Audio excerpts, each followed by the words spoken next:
12 minutos. 12 minutos para o tempo ideal de encerramento do nosso culto. É o que eu tenho para compartilhar com você, aquilo que encerra uma série de mensagens bíblicas sobre as 7 afirmações de Jesus, sintonizando, alinhando, revelando a sua deidade e mostrando o que ele faz. Eu sou. O eu sou revela quem Jesus é e o que ele faz. E que maravilha pensar que nessas 7 afirmações ele não apenas diz o que ele é ou quem ele é, mas o que ele faz comigo e o que ele muda em mim. E como eu disse já na primeira mensagem, em agosto, quando nós começamos essa caminhada, o eu sou muda o que eu sou e o que eu faço. Eu sou Jesus Cristo. Essas 7 afirmações conectam Jesus à declaração de Deus no deserto, quando apresentado a Moisés e perguntado quem outorgava autoridade a Moisés, ele disse: diga ao povo de Israel que o eu sou está te enviando. E esta afirmação, o conhecido tetragrama sagrado, Yahvé, retrata na plenitude quem Deus é e o que Ele faz na vida daquelas pessoas que o seguem e o amam. Eu sou o pão da vida, eu sou a luz do mundo, eu sou a porta das ovelhas, eu sou o bom pastor, eu sou a ressurreição e a vida, eu sou o caminho, a verdade e a vida, e finalmente, eu sou a videira verdadeira.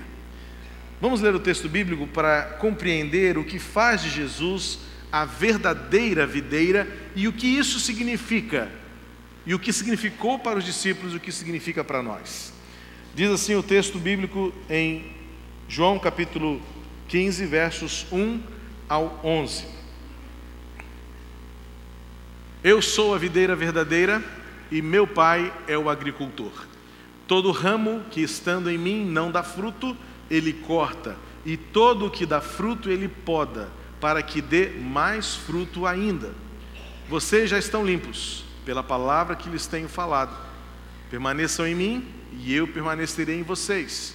Nenhum ramo pode dar fruto por si mesmo se não permanecer na videira.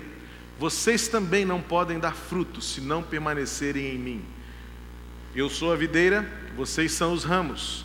Se alguém permanecer em mim e eu nele, esse dará muito fruto, pois sem mim vocês não podem fazer coisa alguma. Se alguém não permanecer em mim, será como o ramo que é jogado fora e seca. Tais ramos são apanhados, lançados ao fogo e queimados. Se vocês permanecerem em mim e as minhas palavras permanecerem em vocês, pedirão o que quiserem e lhes será concedido. Meu Pai é glorificado pelo fato de vocês darem muito fruto, e assim serão meus discípulos. Como o Pai me amou, assim eu os amei. Permaneçam no meu amor. Se vocês obedecerem aos meus mandamentos, permanecerão no meu amor, assim como tenho obedecido aos mandamentos de meu Pai, e em seu amor permaneço. Tenho-lhes dito estas palavras, para que a minha alegria esteja em vocês, e a alegria de vocês seja completa. Mais uma vez, precisamos compreender o contexto para entender e valorizar a afirmação de Jesus. Se você lembra-se, foi assim em todas as outras 6 afirmações, como o contexto em que Jesus declarou tal verdade fez todo o sentido para aquelas pessoas que estavam à sua volta. Ele disse que era o pão da vida quando multiplicou pães e peixes e alimentou uma multidão. Ele é o nosso alimento. Ele deu luz, visão a um cego e trouxe à luz as trevas que habitavam no coração dos líderes religiosos de sua época, quando aquela mulher adúltera foi trazida aos seus pés para ser apedrejada. Eu sou a luz do mundo. Como luz, ele revela o que está nas trevas e transforma isto em luz. Deu visão a um cego de nascença. Como porta das ovelhas, ele se coloca na frente do aprisco e ninguém entra e ninguém sai sem que ele permita. O Senhor nos guarda. E como bom pastor, ele dá a sua vida pelas ovelhas. Havia naquela época mercenários, interesseiros, e Jesus diz: eles não estão prontos para entregar-se a si mesmo, mas eu sou aquele que dá a vida pelas minhas ovelhas. Quando ele disse eu sou a ressurreição e a vida, ele trouxe à vida Lázaro. Diante de uma especulação doutrinária, diante de uma possibilidade distante, Marta e Maria diziam: eu sei que no último dia meu irmão ressuscitará. E Jesus disse: mas eu sou. O que faço, faço agora, no meu tempo, não cedo, muito menos tarde demais. Jesus então ressuscita Lázaro e mostra e revela que ele é o que ele é poderoso para fazer, trazer vida. Quando seus discípulos estavam amedrontados, já com a expectativa de que o fim estava chegando, Jesus havia falado da sua morte, predito o seu sofrimento. Jesus disse para ele: não fiquem conturbados, não se turbe o coração de vocês, tenham ânimo, creiam em Deus, creiam em mim também, porque eu sou o caminho quando vocês não souberem para onde ir, eu serei a verdade quando não houver verdade na qual crer, eu serei a vida quando vocês acharem que não há mais significado viver. E agora Jesus novamente vai aproveitar o seu contexto para ensinar aos seus discípulos quem ele verdadeiramente é e o que ele faz. Em que contexto Jesus disse isso? É sempre importante você procurar, pesquisar e saber por que Jesus disse isso e como ele disse. O capítulo 14, no versículo 31, Jesus estava despedindo-se daquele momento no cenáculo com os seus discípulos. O lugar da ceia, o lugar da identificação de Judas como seu traidor, o lugar onde ele ministrou sobre a vida de Pedro e preparou para a traição, o lugar onde ele estava despedindo-se dos seus discípulos de uma forma muito íntima, muito sofrida. O versículo 31 de João 14 vai dizer assim: todavia é preciso que o mundo saiba que eu amo o Pai e que faço o que meu Pai me ordenou. E termina o texto dizendo: levantem-se, vamos-nos daqui. E começa o capítulo 15. Ou seja, provavelmente, João, querendo fazer uma narrativa contínua, agora descreve o que aconteceu depois deles terem se levantado e irem daquele lugar. Saíram do cenáculo e foram para onde? Lá no capítulo 18, bem depois do capítulo 15, 16 e 17, que fazem parte de um mesmo bloco de momento de Jesus com seus discípulos, no capítulo 18, versículo 1 diz assim: tendo terminado de orar, Jesus saiu com os seus discípulos e atravessou o vale de Cedron. Do outro lado havia um olival, onde entrou com eles. Ou seja, Jesus saiu do cenáculo, e João vai dar uma outra referência geográfica quando ele agora já está chegando em Jerusalém, passando pelo vale do rio Cedron. Os arqueólogos e os estudiosos da Terra Santa, lugar que eu ainda não tive o privilégio de conhecer, mas desejo fazer ainda antes de ir para Jerusalém Celestial, gostaria de conhecer a Jerusalém terrenal, e se os terroristas me deixarem fazer isso também. Dizem os especialistas e os estudiosos conhecedores daquele lugar que o Vale de Cedron era o lugar onde havia muitas videiras de todos os tipos e tamanhos, era um lugar onde se cultivava, por conta de ser à beira de um riacho, de um ribeiro, como era conhecido, Cedron, muito mais um ribeiro do que um rio, havia ali um vale onde havia muitas videiras. Então, novamente, Jesus aproveita o momento, aproveita o contexto, e andando com seus discípulos, indo para Jerusalém, passa pela videiras e fala assim: vocês conhecem a videira, né? Vocês sabem quem é a videira?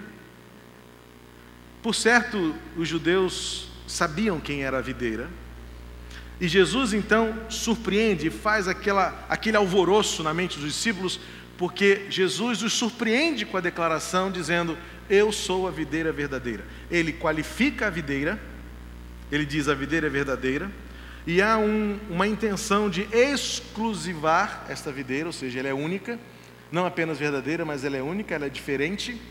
E então ele surpreende os discípulos dizendo assim: eu sou a videira que vocês ainda não conhecem, mas eu sou aquela que é de verdade.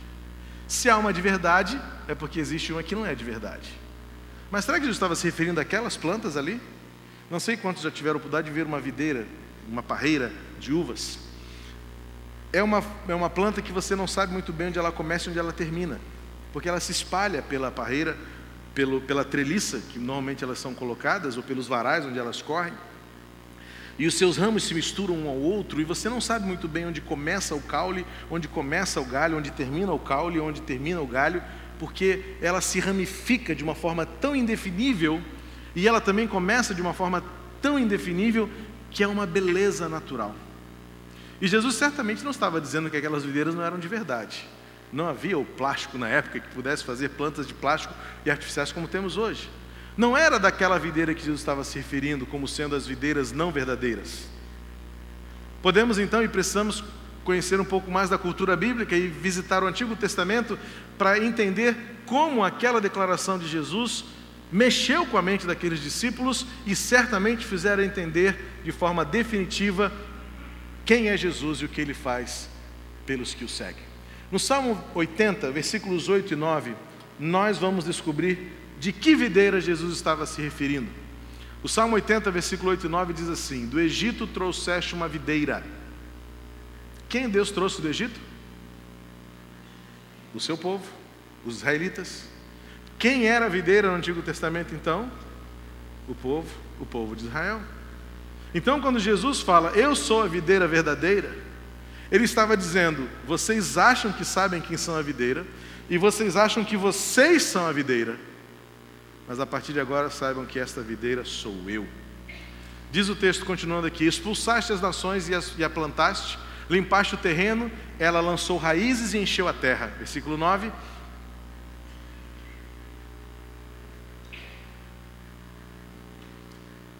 Limpaste o terreno, ela lançou raízes e encheu a terra. A videira, Deus a fez videira, tirando o povo do Egito e espalhou-a sobre a terra a partir de Canaã. Mas esta videira não vingou.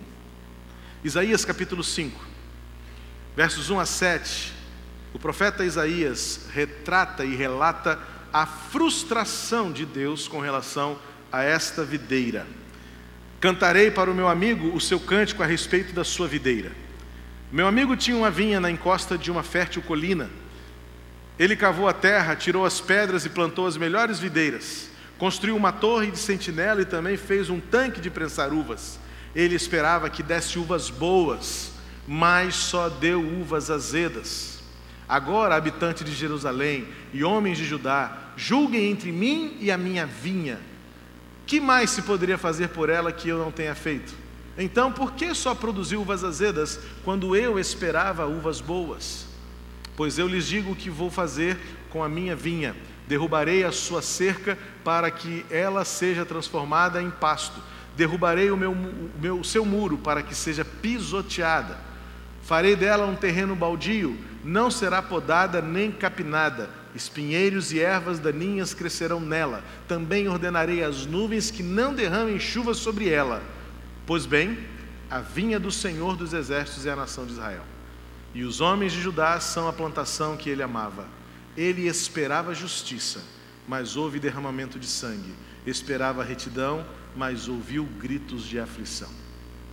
A videira de Deus era o povo de Israel. Mas Israel frustrou os planos de Deus. Por que Israel era a videira de Deus? E qual era o propósito de Israel? Proclamar o nome de Deus entre as nações. Era Israel quem iria revelar os feitos poderosos do Senhor. Foi Israel que durante o Antigo Testamento todo, por diversas tentativas, Deus usou como um meio de tornar o seu nome glorioso conhecido em toda a terra. Pelos milagres no deserto, pelos seus feitos em favor do seu povo, pela disciplina com que Deus tratou o pecado do seu povo, pela boca dos profetas, pelo templo em Jerusalém, que era para tornar o nome de Deus conhecido de toda a terra. Mas o povo de Israel, a vinha do Senhor, frustrou os planos de Deus. Jeremias capítulo 2, versículo 21, tem mais uma interferência nesta realidade. Eu a plantei como uma videira seleta, de semente absolutamente pura. Como então, contra mim, você se tornou uma videira degenerada e selvagem? Faz todo sentido agora entender por que Jesus chamou os seus discípulos e, atravessando um vale cheio de videiras, disse assim: vocês acham que vocês são a videira de Deus? Hoje vocês precisam conhecer a videira verdadeira.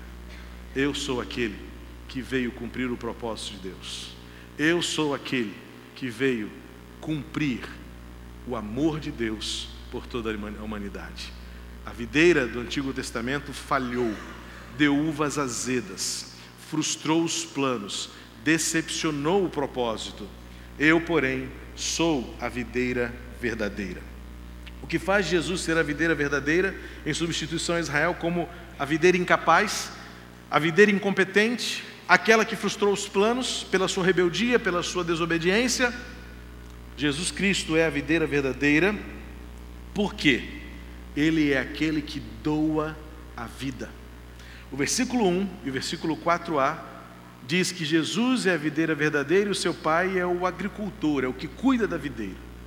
E no versículo 4 ele diz: aquele que está em mim, eu estou nele. Nesta troca, nesta perfeita conexão, nesta realidade inviolável de relacionamento pessoal, é onde Deus nos mantém vivos por meio de Jesus, e onde por meio de Jesus flui vida no corpo de Cristo. Só por Jesus temos vida, só em Jesus temos esperança. Nenhum ramo tem vida própria. Se você pegar qualquer galho e cortar do caule principal, ele tende a morrer, especialmente da videira. Até conhecemos algumas espécies de planta que pela folha é plantada ali, sei lá, acho que é espada de São Jorge, sei lá qual. Algumas que você tira ali do caule principal, coloca sobre a terra e ela cria raízes. A videira não. E neste caso, a imagem é a videira, é a vinha do Senhor, porque algumas plantas, por mais bonitas que sejam, não dão fruto. E com Deus é preciso dar fruto. Deus não é uma questão meramente ornamental. Deus não é uma planta de enfeite. Deus dá alimento. Deus, além da beleza, da frondosidade das suas obras, principalmente o seu objetivo é frutificar para multiplicar. E nenhum ramo pode permanecer vivo se não estiver ligado a Jesus. Muitos acham que ser cristão é um esforço humano, um esforço intelectual, um esforço racional. Mas ser cristão é estar ligado a Jesus, para por meio dele ter vida. Jesus é a videira verdadeira, pois além de doar vida, ele também é o único que perdoa os pecados. No versículo 3, Jesus disse aos seus discípulos: vocês já estão limpos, fazendo uma referência direta ao que ele disse em João 13:10, quando ele lavando os pés dos seus discípulos, ouviu de Pedro a seguinte reação: não sou digno que o Senhor lave os meus pés. E Jesus falou: se eu não lavar os seus pés, você não tem parte comigo. E Pedro, no seu ímpeto, então, não só os pés, mas o corpo todo. E Jesus disse: não é preciso lavar o corpo todo quando ele já está lavado. Só os pés é suficiente. Era uma cultura da época. Quando as pessoas iam visitá-las umas às outras, elas eram higiênicas, elas tomavam banho, mas as ruas empoeiradas, as ruas de terra, as sandálias abertas, fazia com que elas chegassem nas casas das pessoas cheirosinhas, mas com os pés imundos. Por isso, o costume de lavar os pés uns dos outros, mas esse costume era dado, e você sabe dessa história, da aplicação, era dado ao escravo de menor valor. Era ele quem pegava a bacia, a talha e a toalha, e um a um dos visitantes ele lavava os pés para torná-los dignos de entrar naquela casa. Jesus fez isso por nós. Ele nos lavou, ele nos tornou dignos de entrar no reino de Deus, não porque merecíamos, mas porque ele nos limpou. Fomos limpos pela cruz de Jesus. Fomos limpos pelo seu sangue derramado. Fomos limpos pelo seu sacrifício. Ele é a videira verdadeira, porque ele é quem tirou de nós o pecado. Israel não pôde fazer isso. O povo de Israel não conseguiu purificar-se dos seus pecados, porque seus esforços foram insuficientes. Só Cristo morreu na cruz para nos dar vida. Além de doar a vida e de perdoar os nossos pecados, ele é aquele que realiza em nós a obra da frutificação.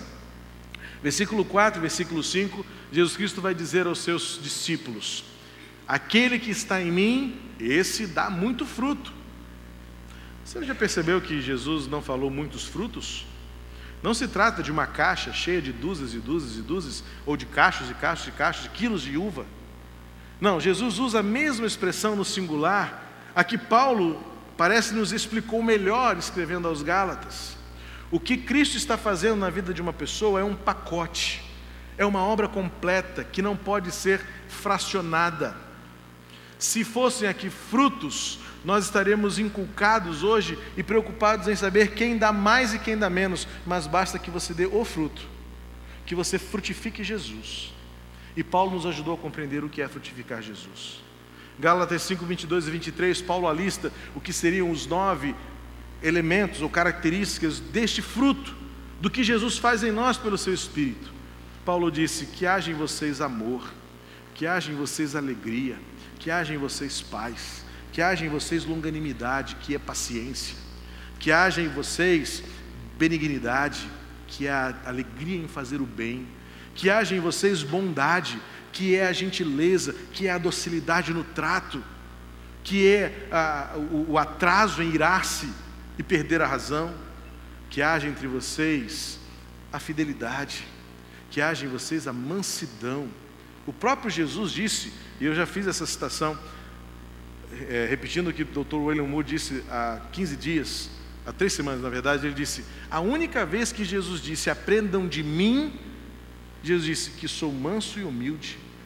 Mansidão é uma característica de Jesus. Qualquer coisa que fugir disso está negando a obra de Cristo em nossa vida, e é fruto do Espírito, é elemento. E no final Paulo diz: tenham também domínio próprio, controlem-se, não deem lugar aos seus instintos de autodefesa, de justificativas. Esse é o meu jeito mesmo, é assim que eu sou, Deus me fez assim. Personalidade não justifica você não ser como Jesus é e como Ele quer que você seja. E é maravilhoso pensar no fruto, no singular, e é como Jesus fala, e como Pedro confirma, como Paulo confirma, porque nós não podemos fracionar e dizer assim: não, a minha personalidade é muito mais mansa. É fácil para mim dizer que eu sou manso, vocês me conhecem, mas talvez a minha fraqueza seja outra. Talvez a minha dificuldade seja manter a alegria quando eu sou contrariado, e logo vem no meu rosto que eu estou contrariado, mas o fruto do Espírito me domina, me constrange a ser tudo o que o Espírito Santo quer que eu seja, sem mais e muito menos sem menos. Amor, alegria, paz, longanimidade, benignidade, bondade, fidelidade ou fé, mansidão e domínio próprio. E como diz o apóstolo Paulo, diante destas coisas não há condenação. Se Jesus está em nós e nós nele, se estamos conectados como galhos ligados à fonte, ao caule, e onde não se vê a emenda, onde há uma simbiose perfeita, há uma perfeita combinação de identidade, de essência, onde cada vez mais Jesus e menos de nós, é quando então veremos em nós o que Jesus frutifica. Não é teologia, não é socialismo, não é assistencialismo. Jesus frutifica em nós o Espírito Santo, que nos faz ser diferentes, até mesmo da nossa própria natureza. E eu vou dizer o que tenho dito insistentemente: você não tem desculpa para ser do jeito que você é. Se você é galho da videira, não cola para Deus dizer assim: esse é o meu jeito de ser, porque quem está em mim, esse dá fruto. E não confunda fruto com ativismo, porque tem muita gente que se orgulha do seu currículo, da sua agenda, dos seus horários, dos seus relatórios de feitos e realizações, achando que isso impressiona a Deus. Fruto, nesse caso, não são obras, porque se nós fôssemos medidos pelas obras, isso seria a maior injustiça divina contra a humanidade, pela humanidade. O fruto aqui é a natureza transformada, é a graça de Deus vista em nós. Fruto é Jesus Cristo mudando as nossas ações e especialmente as nossas reações. Jesus também é aquele que muda o nosso jeito de orar. O versículo 7 ele diz: se vocês estiverem em mim e a minha palavra estiver em vocês, pedirão o que quiserem e vocês receberão.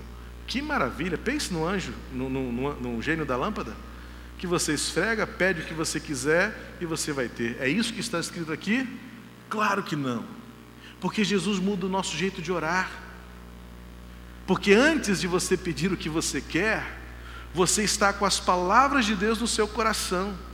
E as palavras de Deus transformam o seu jeito de orar. Quando você aprende a orar menos para si mesmo, quando você aprende a orar menos para os seus próprios interesses, menos para os seus benefícios, menos para a sua própria satisfação. E quando pela palavra de Cristo em você, você aprende a orar por coisas que importem para Deus. Quando você aprende a suplicar por coisas que mantenham o foco em Deus. Quando você aprende a orar por coisas que efetivamente agradem a Deus. Enquanto a nossa oração for egoísta, egocêntrica, interesseira, materialista, triunfalista, a palavra de Deus não habita em nós. Não é a palavra que manda em nós. Jesus, portanto, como a videira verdadeira, muda o nosso jeito de orar. Quando oramos menos por nós mesmos e oramos mais para que o nome de Deus seja glorificado em nós, seja em qualquer circunstância. Esta doença não é para a morte, é para a glória de Deus. Esta perda não é para o seu prejuízo, é para ganhar a vida eterna. Todas as vezes que Jesus quis ensinar os valores do seu reino, Ele usou a matemática inversa da nossa humanidade. Quem quer ser o primeiro, que seja o último. Quem quer ser o maior, que seja o menor. Quem quer a cura, que seja entregue à enfermidade. Quem quer viver, tem que morrer. Quem quer ganhar, tem que perder. Ou seja, o reino de Deus, a palavra de Deus em nós, nos faz perceber que a dinâmica é inversa. E isso que mostra que Jesus é a videira na qual estamos todos enxertados, ligados, conectados como galhos. E é Ele que muda o nosso jeito de orar. Mas como a palavra vai poder permanecer em nós se nós não a lemos? Se você tem tempo para novela, para o futebol, para a conversa, para o jogo, para o game, para o smartphone, para o WhatsApp, para todas as porcarias que roubam o nosso tempo, e se você não tem tempo para ler a Bíblia? E ao ler você não a entende, porque você não estuda. Ontem, domingo passado, de uma forma muito carinhosa, uma pessoa veio e me abençoou demais com o seu comentário e disse: pastor, como é que o senhor consegue tirar essas coisas da Bíblia? Eu falei: não, estão todas aqui, eu não inventei nada. Você leu o capítulo anterior, depois leu o capítulo lá da frente, você descobriu onde é que Jesus estava. Estava na Bíblia. Mas se você não estudar, não gastar tempo, não observar o significado das palavras no seu contexto, ao invés de você dizer que tudo pode naquele que fortalece para celebrar uma vitória, por que não você dizer que somos mais do que vencedores em Jesus Cristo? Porque eu tudo posso naquele que me fortalece não tem nada a ver com vitória, não. Tem a ver com enfermidade, com perda, com fome, com miséria, com prisão, é tudo isso. Tudo posso naquele que fortalece não combina com pódio, combina com cadeia. Se você puder combinar alguma coisa com pódio e medalha no peito, combine Romanos 8, mas em Cristo somos mais do que vencedores, porque aquela medalha não significa nada, aquela fortuna não significa nada, aquele certificado não significa nada, porque no reino de Deus, os maiores são os menores, e os menores serão os maiores. E isso é a palavra de Deus em nós, mudando o nosso jeito de orar, e aí a gente vai ter a experiência de saber o que pedir e vamos receber, porque soubemos o que pedir, ouvindo a palavra, memorizando a palavra. Lembro-me quando o Dr. Waylon Moore, o pregador do dia 25 à noite aqui em nossa igreja, testemunhou que o seu filho, portador de uma síndrome, morreu por volta dos 40 anos de idade, morreu nos seus braços. E ele na emergência do hospital com seu filho com síndrome, morrendo, falecendo, desfalecendo em seus braços, ele disse: o que eu vou pensar agora? E ele disse que só vinham na mente dele palavras de textos bíblicos. E foi o que fortaleceu em ver o seu filho morrer nos seus braços. E ele disse: porque a última coisa que eu tinha no meu coração e na minha mente era a palavra de Deus. Não há palavras nossas que consigam alcançar a profundidade do poço. E nós até costumamos dizer que chegamos ao fundo do poço, né? Mas talvez se cavássemos um pouco mais encontraríamos água, porque poço é assim. Se existe uma coisa que é interessante nas nossas figuras de linguagem, a gente fala: cheguei ao fundo do poço. Não chegou ao fim não, viu? Cava um pouco mais, você vai achar água. É assim que o poço funciona. Chegar ao fundo do poço é encontrar água, e água é o mínimo necessário. E nós conhecemos a fonte da água da vida, aquela que quem dela bebe nunca mais terá sede de novo. Mas porque não conhecemos a palavra, porque não memorizamos a palavra, não sabemos nem o que pedir. E temos essa sensação frustrada de que Deus não me responde, Deus não me ama, Deus não cuida de mim, porque você não conhece a palavra de Deus. Não conhece. E por último, Jesus é a videira verdadeira, porque Ele que nos enche da verdadeira alegria. No versículo 11 ele termina a sua declaração dizendo: eu sou a videira verdadeira, porque a alegria que eu tenho é a alegria que eu dou para vocês. E esta alegria que eu tenho em vocês, eu dou a vocês para que a alegria de vocês seja completa. O que é alegria completa? É ter tudo o que você quer ter? Não. A alegria completa é você contentar-se com aquilo que você tem. Esta é a alegria completa. E é por isso que Jesus sabe que a alegria verdadeira não é produzida pela satisfação da carne, é resultado da nossa comunhão com Jesus. Jesus sabia o medo que já estava dominando o coração daqueles homens. Jesus estava próximo de Jerusalém, ele iria ser entregue aos seus malfeitores, ele seria açoitado, ele seria maltratado, ele seria morto. E Jesus sabia que estava vindo um tempo de medo, de pavor sobre a vida daqueles homens. E Jesus precisava reafirmar o que é segui-lo, o que é amá-lo. E Jesus estava dizendo: vão vir circunstâncias, virão momentos em que vocês acharão que a alegria se foi, mas lembrem-se, eu sou a alegria de vocês, quando vocês acharem que tiverem chegado ao final, porque no final, a alegria de Jesus sempre vencerá. Ele é tudo o que precisamos. Essas 7 palavras de Jesus, não de uma forma cabalística, mas você sabe que 7 é o número da perfeição, da plenitude no contexto bíblico. E foram 7 afirmações que Jesus Cristo disse: eu sou o pão, porque eu sou o alimento que você precisa. Eu sou a luz, porque eu sou a direção. Eu sou a claridade. Eu sou a porta, porque sou eu que lhe protejo. Eu sou o bom pastor, porque sou eu o único que deu a vida para que você tenha vida. Eu sou o caminho, a verdade e a vida. Eu sou a ressurreição e a vida. Eu sou a videira verdadeira. Eu cumpri o propósito de Deus para a humanidade. Somente eu posso dar vida. Somente eu posso perdoar pecados. Somente eu posso fazer você dar fruto. Somente eu posso fazer você experimentar alegria. Somente eu posso fazer você aprender a pedir. Por isso, ligados em Jesus, cada vez mais parecidos com Ele, vivamos e saibamos viver. Eu sou, Ele é o que Ele faz, e o que Ele faz confirma quem Ele é. E que maravilha amar e servir e adorar aquele que é, e por ser, pode mudar quem eu sou. E pode também mudar o que eu faço. Que Jesus continue mudando você, na sua essência e na sua natureza, para que as pessoas confundam você com Jesus. E para que você, pelas suas ações, glorifique ao nosso Pai que está nos céus.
único Deus invisível, mais real, ao Senhor do universo, digno do nosso louvor e da nossa adoração, que se revelou plena e verdadeiramente por meio de Jesus Cristo.